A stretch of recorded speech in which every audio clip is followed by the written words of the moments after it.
there's a book called Pendulum.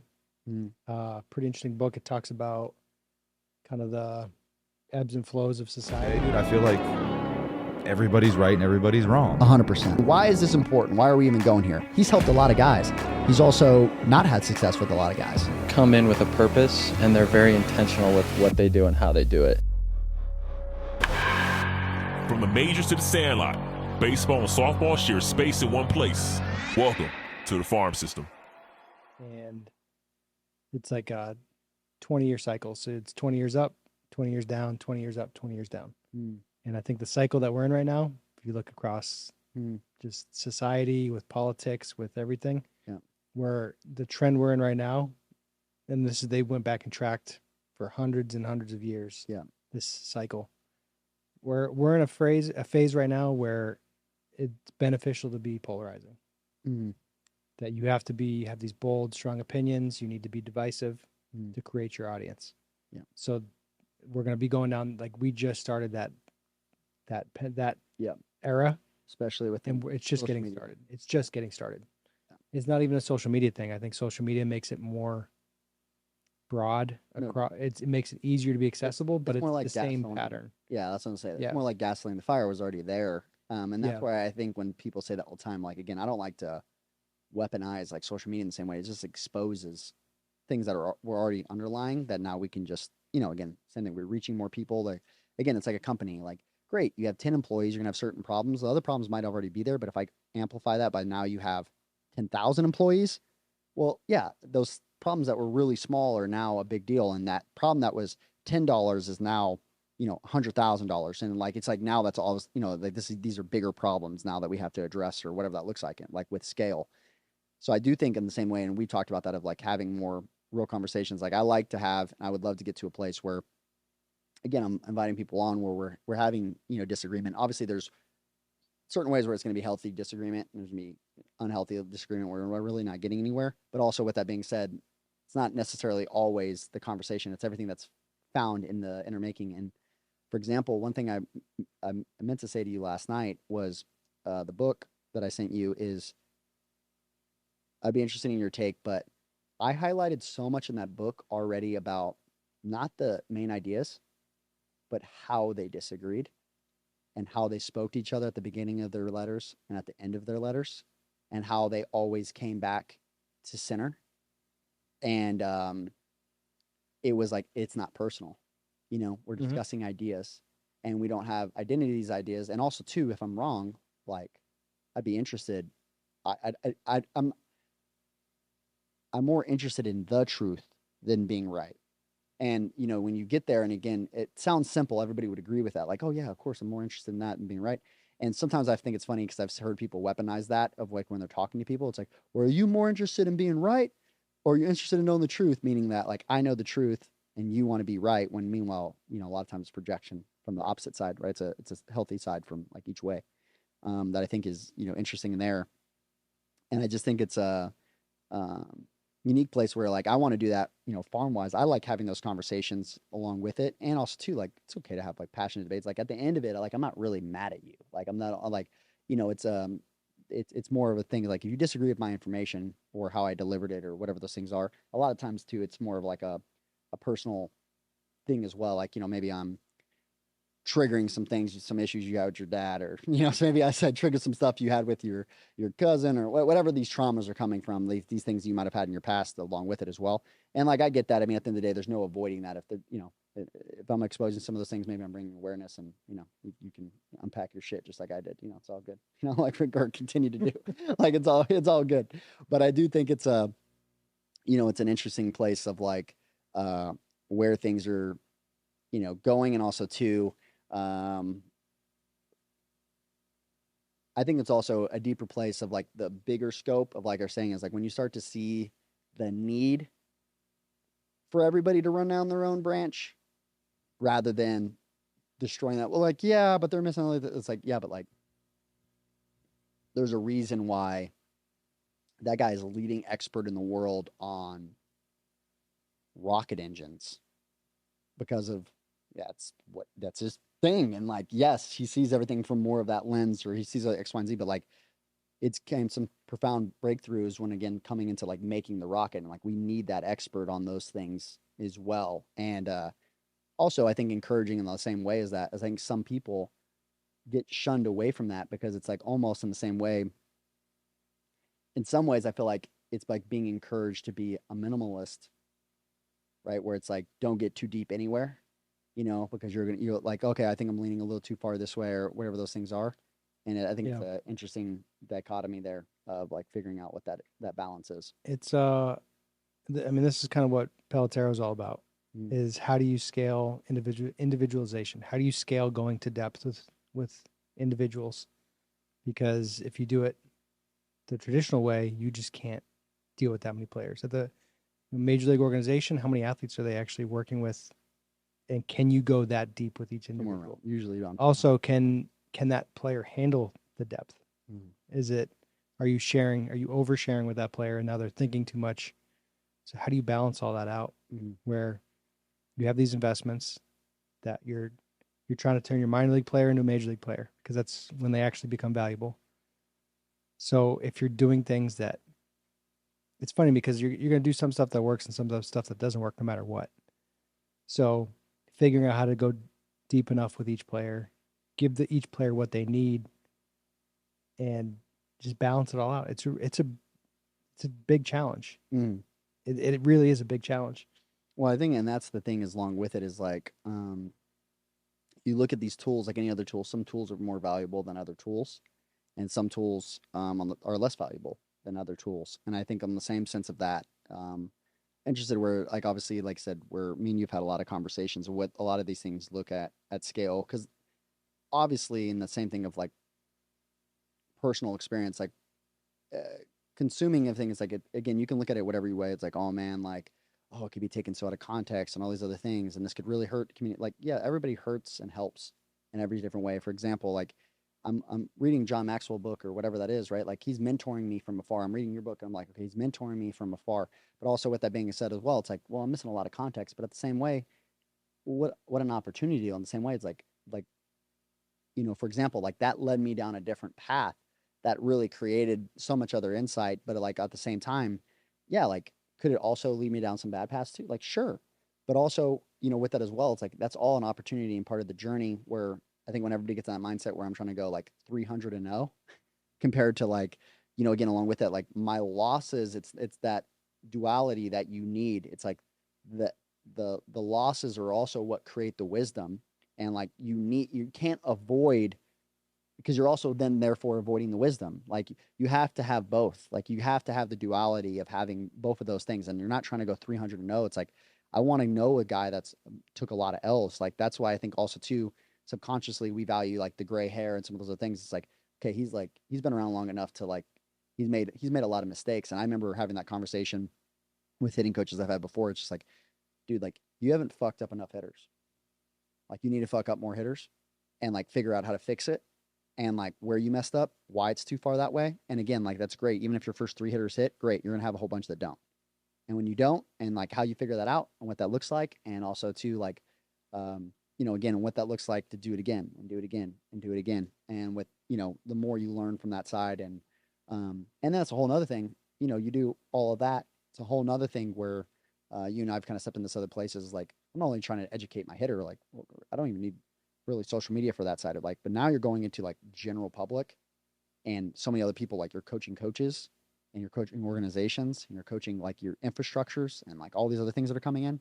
Those are whole other levels where it's like, again, if I was just trying to get hitters, well, like I can have a clientele just based off of results. Like other dudes just come, like I really wouldn't need a ton of social media. Actually, it'd probably benefit my business better if I was going that direction where it's like I was super exclusive, but because we're also too, obviously in the same sense, like, with coaches, I think is big. And I wanted to point that back to like, Pelotero in that same way is like, I know that you guys obviously, every time we talk on the podcast where it's like, there's more I can share. There's more, more where we're at, all these other things is going. And obviously you and I have more conversations about those things as well. But again, like, I think, overall, you're creating a tool, or I think in the innovative side, like you're creating a tool, that is not based on a singular hitting philosophy or strength philosophy or all those other things, but a tool that should be able to help you coach.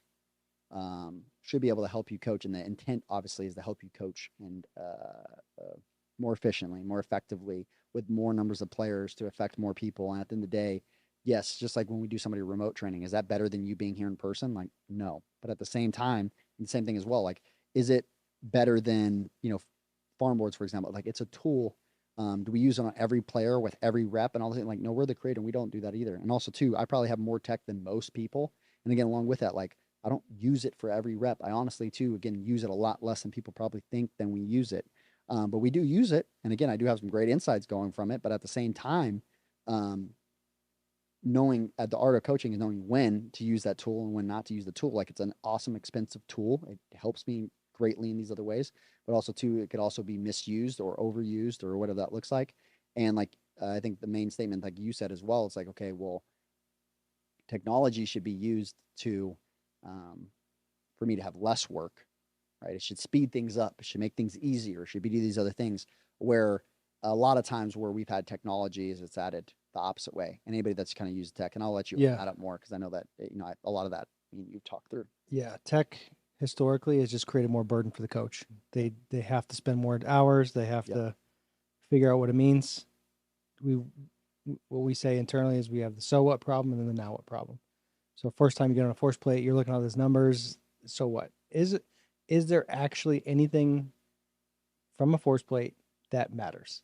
Or is there so much variation? It's just a bunch of scattered data points that you need to work with 100, 200, 500, 1,000 players to get actual insight. Yeah. And to start seeing trends and then linking the data to the performance. And I think what most tech did initially was it said, hey, here's this hardware we created. Measure stuff.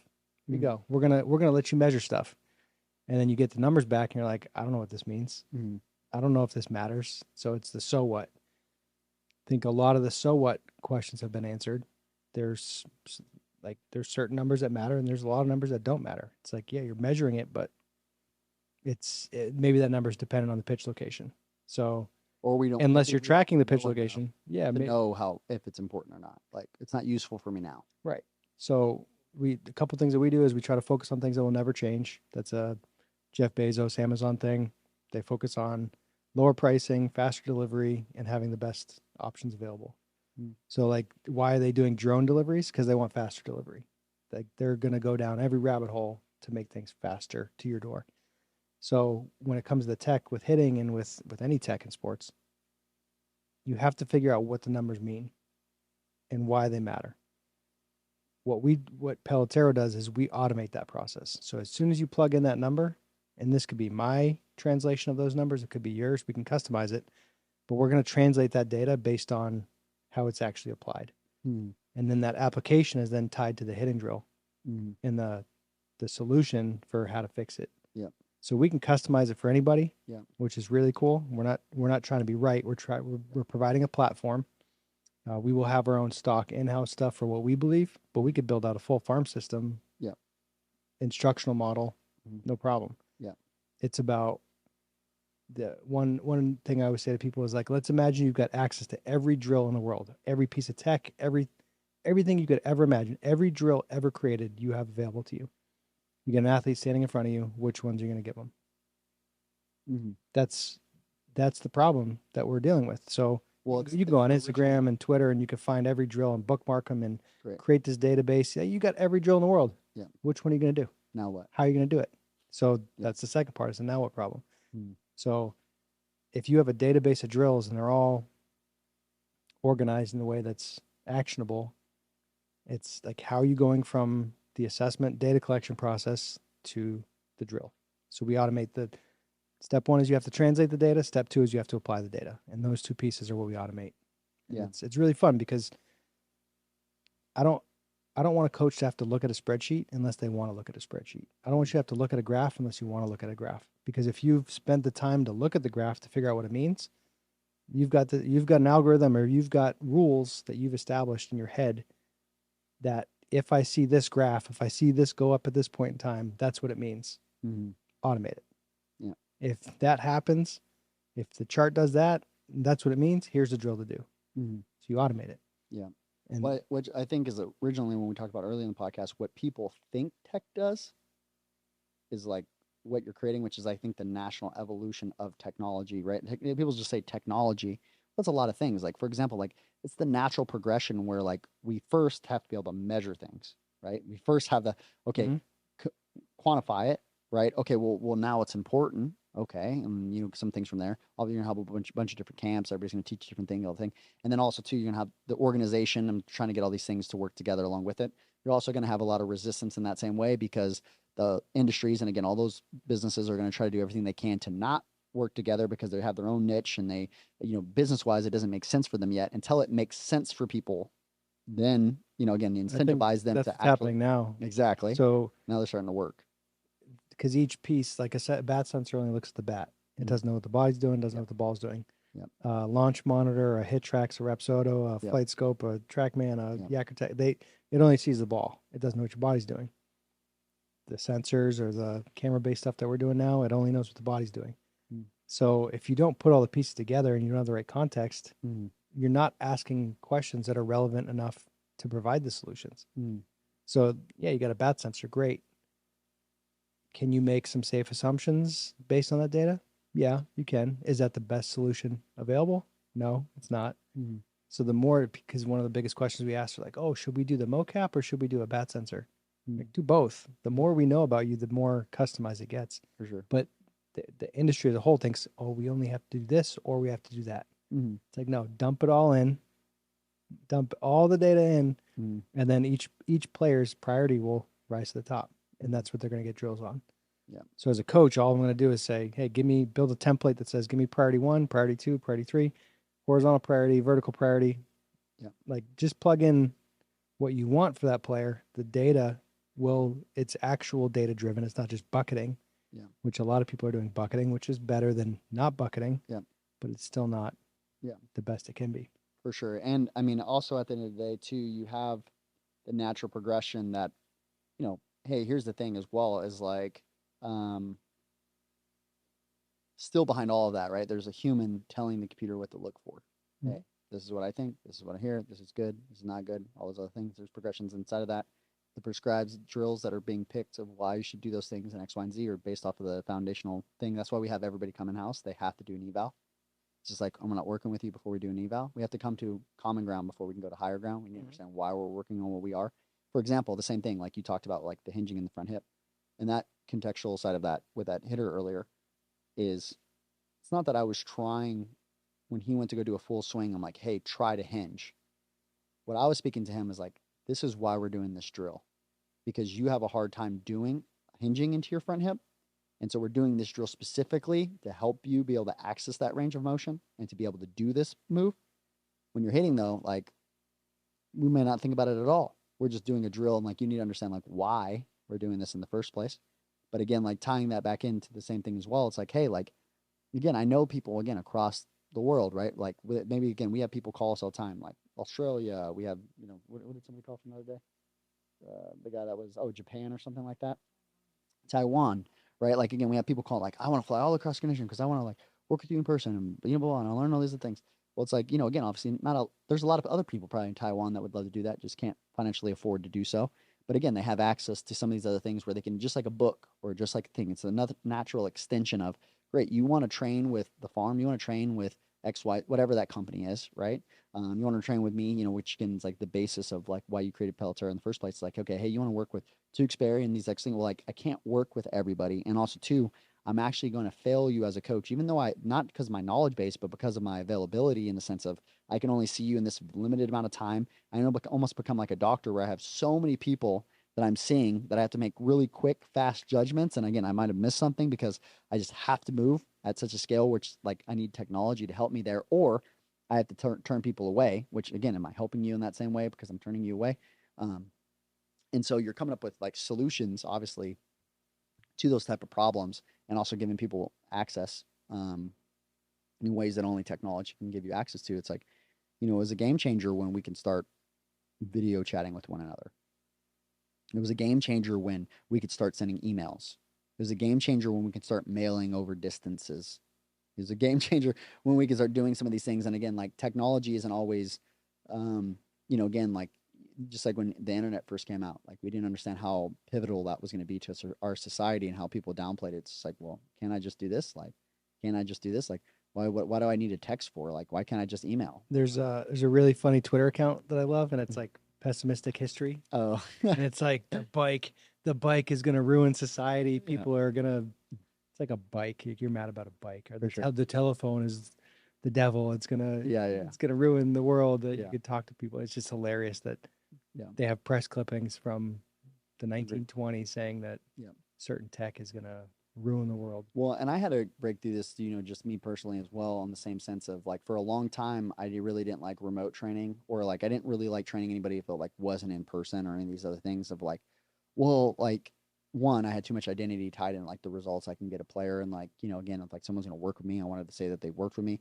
Or it's like, and also too, like I've been guilty of also, like I said, holding other people where I'll say something like, oh, this guy worked with you and blah blah blah, and I'm guilty, like I've been like, if let that be Rich, let that be Drival. And like it happens to me all the time. Like I have a guy work with me twice, and then like we never hit together again. And he was just happened to be in Vegas because his AAA team was here or whatever. And that's like, it just logically doesn't make sense. And he's not going to spend, X, Y, and Z. And again, it doesn't make sense for me also too. I'm not going to train him for free. So it's like, you get in these situations where it's like, yeah, I might have only worked with a guy a couple times, and it doesn't make it my guy, And also too, like people like to do the opposite, right? Like if the guy crushes, right? They don't want to give you credit. Oh, well, that's the hitter. He did his own thing, blah, blah, blah. But if he doesn't hit, it's all your fault, right? And you're the reason he can't hit and all those other things. And also, too, a lot of times from the opposite way is the guys like to do that. If you are the coach, the guy hits, it was you. If he doesn't hit, it was him, right? And it's like, so you have that, how naturally psychology, like that self-defense, like insecurity, like ends up coming from each side to weaponize each way. They're like, see, told you so. From each way. See, told you so, told you he wasn't a good hitting coach, or see, told you he was a bad hitting coach, or so told you he was a good hitting coach, and like all those other things, or told you like, again, he just didn't never buy into like, what we were doing and whatever that is. And it's a lot to unpack in what situation and what's what. But I do think in the same way as well, it's like, it's interesting again, where game is going the same way, and also how much context is constantly needed, and curiosity. I think more than anything, it's like breeding a culture much more of curiosity. And I think that that's a high level attractor for anybody that's more of an innovator, or in that same way, or, creative and cutting edge in any ways. Like we're all like passionately curious. You have to be, and that has to be bred into like, what am I missing? What don't I know? How are we not thinking? Like it's just always, and which also I think breeds in some way some insecurity that always comes in from those like high level minds. Like again, you always have like the guys who are the deepest are always like, okay, all these things that I'm missing.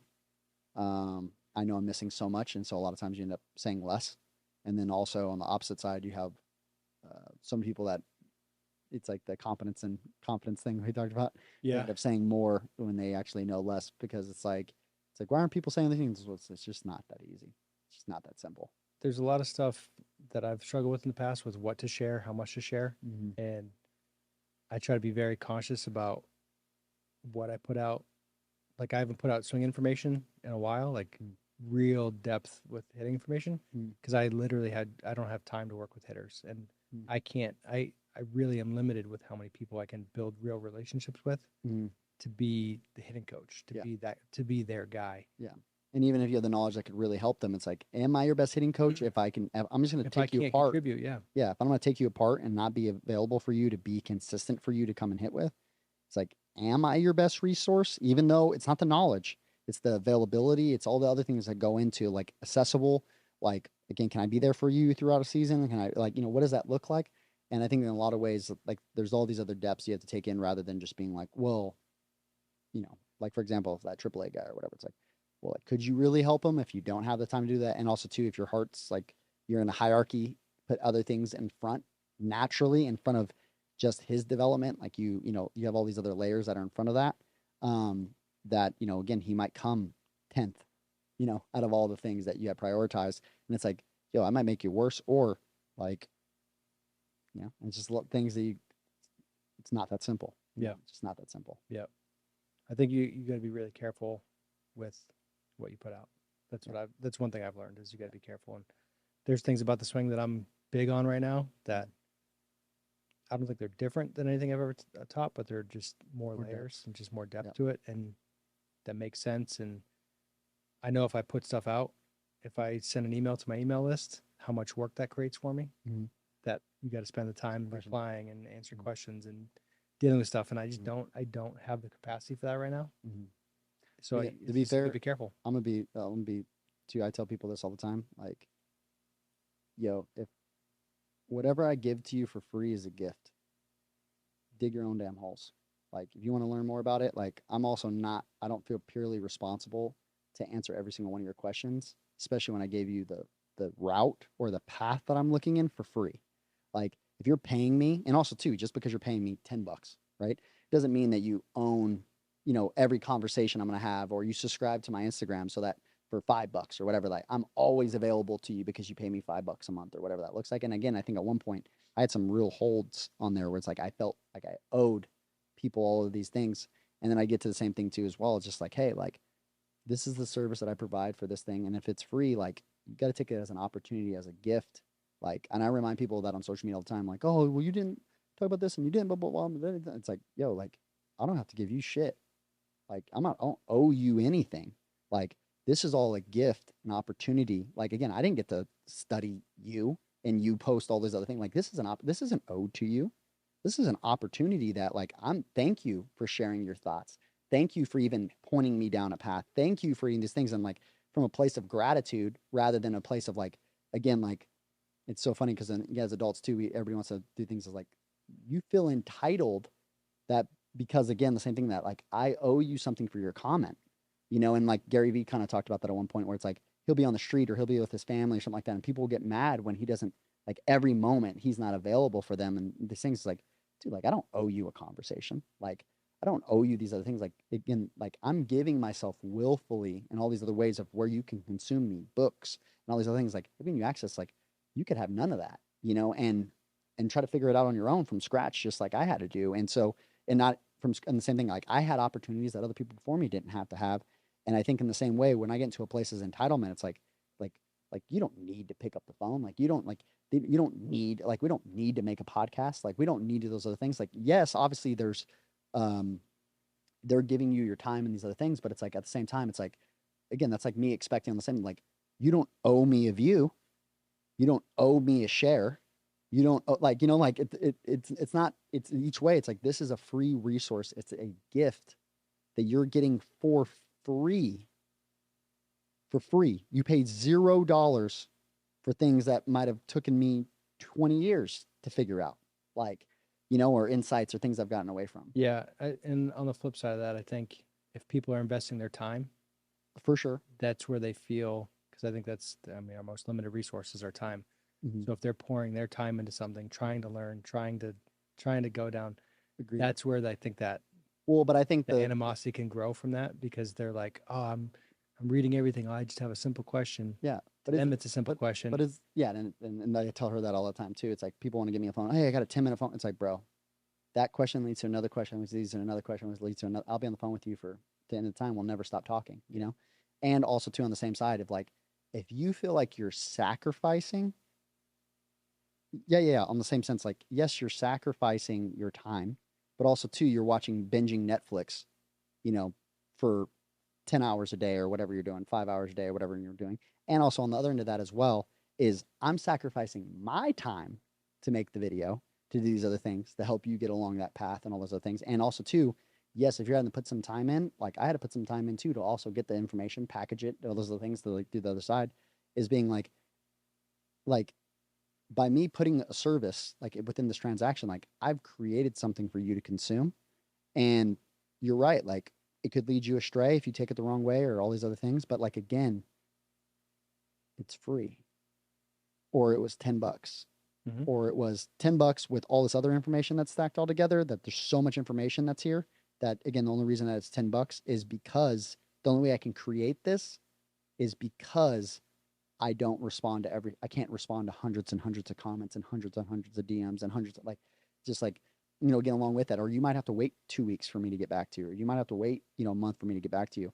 But again, I look at it kind of from like the other side of like the same thing as well, as like, I think when I live from a place of gratitude of like, nothing is owed to me and everything is a gift, then when you start, I think there's like true happiness and joy, and also behind that, when you don't expect anything, where it's like you need to respond this way. Like, if, again, like if I'm loving, let's say it's even any relationship, like it's like if I like, for example, like if I pay for your food because I expect you to pay for mine, or something that's like, well, now I've set up this expectation, and if it's not met, now it's met with these other things, right? Rather than said, it's like everything is a gift. Like if I give something to you, it's a gift. And also too, if you ever, do something like it wasn't owed to me, like I'm gonna be very grateful for back on the opposite side. On the other side, rather than living from a place of gratitude of like, at what point am I owed any of that? Like, at what point was I owed social media? What point was I owed grace or love or all that? Like, at what point, and again, I get how it gets, a lot of times it can get flipped. And a lot of times, like when I say that, it can get controversial because people are like, well, because you have this platform and look, you wouldn't be this way without all these people and all these other things. And it's like 100%, but also too, along with it, you're also assuming that I'm doing all that because I want a platform or I want all these other things. When in reality, I might have a platform because I'm just giving, like, but at the same time, don't flip that as like, now you're, I'm a slave to whatever you want me, to do in that same way, Yep. Well, it's interesting. The whole building an audience thing. Yeah. There's pros and cons. 100%. There's a ton of people on your list that will just kind of be quiet and lurk and Yep. let you know when they're ready. And then some people are just way over the top and come at you with expectations. Yeah. I think experience wise, you have to be mindful of their expectations. And when you are putting out a product, I think regardless of the price, you have to understand what the minimum threshold is for 100%. like at a bare minimum, I need to meet this expectation so that when that customer, what they feel about what the money they spent, Yeah, they need to have a minimum level of that was worth it, for sure. or I got something out of it. Agreed. And then Yeah, anything you can always do, be more value. anything than you can price. do in excess of that Yeah. is like bonus. And you're going to create Yep. so much goodwill and you're going to create so much positive energy Mhm. that if you can create, we talked yesterday about joy. Mhm. Like if you can create benefit, emotional benefit for them. Yep. And like what emotion are they trying to solve for? Is it failure? Is it like are they? I also talked about this yesterday. Are they fighting against failure? Or are they seeking success? Mhm. So are they? There's so many different aspects of emotion that somebody's trying to buy for or spend for and trying to fix or address. Mhm. So the more you can exceed that emotion and deliver on what they truly want, Yeah. you're gonna create so much good.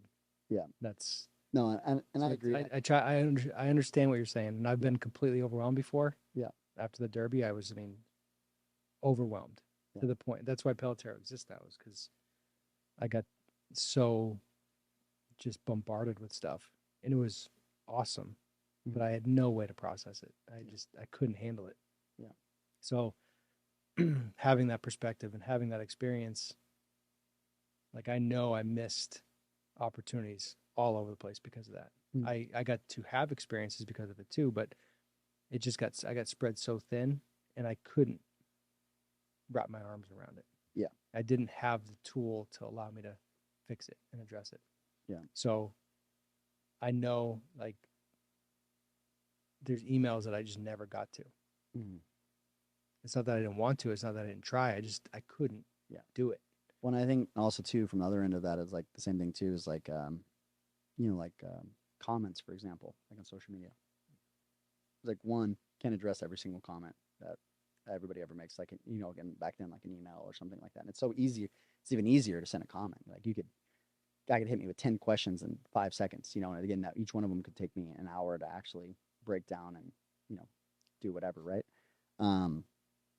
And also too, I think on the other end of that is just like, okay, hey, like the whole point that I can deliver, consistency of like things that I put out could be constraints of like how I do it, and if you change that up, it's like, well, would you even know on the opposite end of that is just being like, okay, so what's the other solution? Me deciding that I'm not going to put anything out.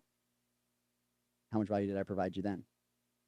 Like, or again, maybe I just don't answer your comment every once in a while and you can consume all these other things. And also at the end of the day, like it's a I think it's a unique problem where again, like a lot of people look at it, it's like, well, like, oh, like sounds like it's coming from like a place of like privilege, which it is. It's a privileged situation to be in, but also too on the same time, like with every privilege is a burden, and also within that burden, along with it is that you're still a human, right? Like again, when you guys did the Derby, like it's not like bro, I'm the same human I was yesterday. Just I'm doing the same stuff I was yesterday now. I just all these people want my attention in the same way, and like I love that. And again, like in gratitude in the same way, like it's very rare for me not to respond to a DM, like very rare in that sense. And it might take me 3 weeks, but I usually respond. And if you follow my stuff, like usually is, unless it's like someone like, aggressively, like just saying something. But again, if someone wants help, like I generally do, or and I'll point them towards resources and I'll do these other things. And again, it might take me some time to get back to, but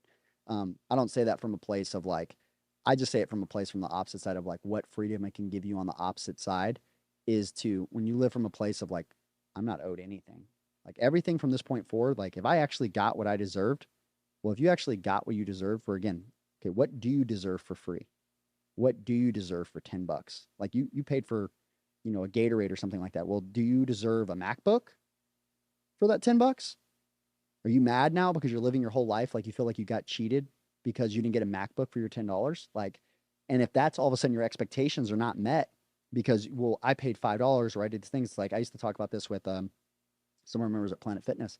It's like, someone would come in and it's like we needed as a guest, they can have a guest every single time, and we needed their email, for them to get in. And I would have to have the conversation with the guy because they don't want to provide their email. I'm like, listen, if you want to use my multi-million-dollar facility that's all been performed and all these other things that you can come in, all I need is your email. And I get it. You don't want to share these other things, but also too, along with it, you're getting to use a multi-million-dollar facility for free every single time you come with this person. Like, I just need one thing from you, along with it. And again, if you walk in entitled, like, did you pay for this gym? Did you pay for this equipment? Did you pay? Like, are you going to pay when we get sued? Because we don't have this information that our insurance company requires us to collect when someone walks in this building. How about when there's a shooting here? How about when someone gets raped in the bathroom? How about when like all these other things that you don't even think about, right? And again, when it comes into security, like if someone raped your daughter in our tanning room, wouldn't you want to know who was in our building and who it was? And did we collect an ID? And we did the things that I understand that you're upset with me, but at the same time, I'm protecting you, and then like, again, though, when you come from this place of entitlement, right? Of like these things are owed to me, I think it leads to a life of a lot less gratitude and like what it does in your heart of like having these expectations. When in reality, again, along with all of that stuff, like the freedom that it gives you when you walk through every moment of your life, that it's a gift and like I'm not owed any of this and no sacrifice I make was ever equivalent to like what I get to experience on a daily basis and what I have the opportunity to do, that I think it opens up so many different things, not only just from a comments perspective of what that from, but what it does. And like, if that was my mindset through all parts of my life, at all a day where I experienced everything, it's just like, wow, that's awesome. Wow. Like, great. I have, I wake up like, wow, how awesome. Like I have this truck, I have this building, I have these amazing employees, like all these, like, at what point was that owed to me? In the same way as well, like when I think about that with like audience wise, like they hear me all the time around here. I'm like, wow, like that's amazing. Like there's 15,000 people that want to know what I have to say about something. Like I'm so appreciative of that. And also in the same way, like I obviously give, again, so much in the same sense of how much things I've given out for, free. Like again, with that, like multiple posts a day, large form content, short term content, so many things for free. That's why I like, and same thing. Someone's like, when people bring up like making a buck or any of those other things, it's like, bro, it's like, let me see how many free resources you put out.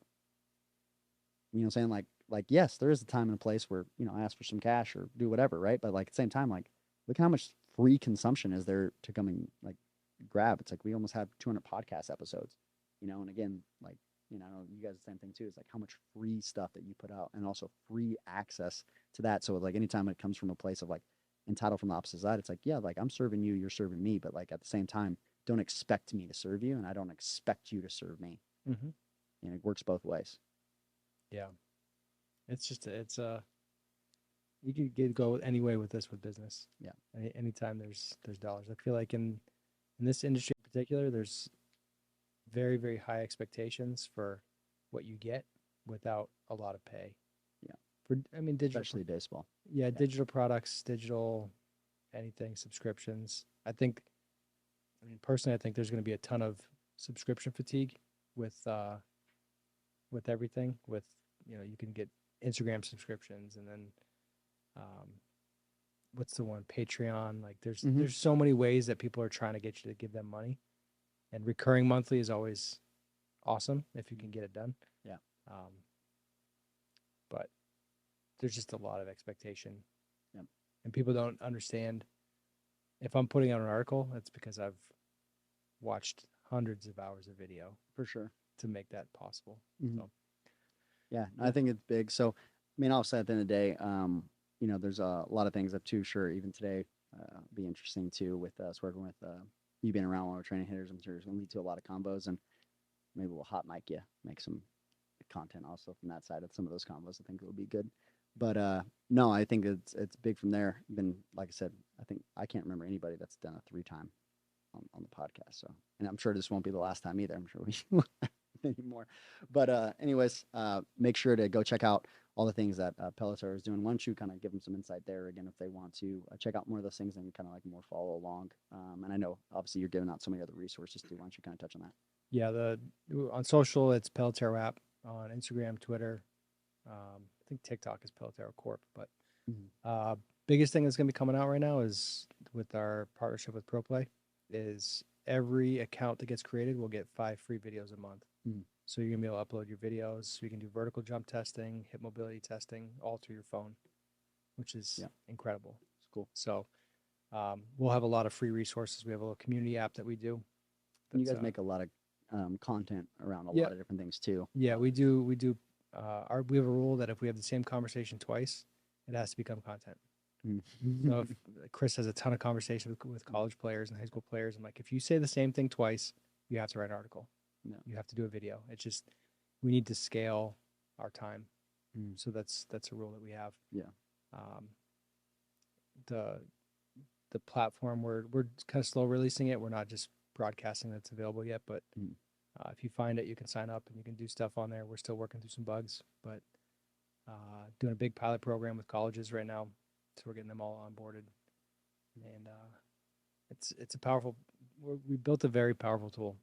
It's very powerful, and we're going to do a deep dive on it today because you still don't know what it does. Agreed. And we've been in stealth mode. That's been intentional. Yeah. But there's a lot coming.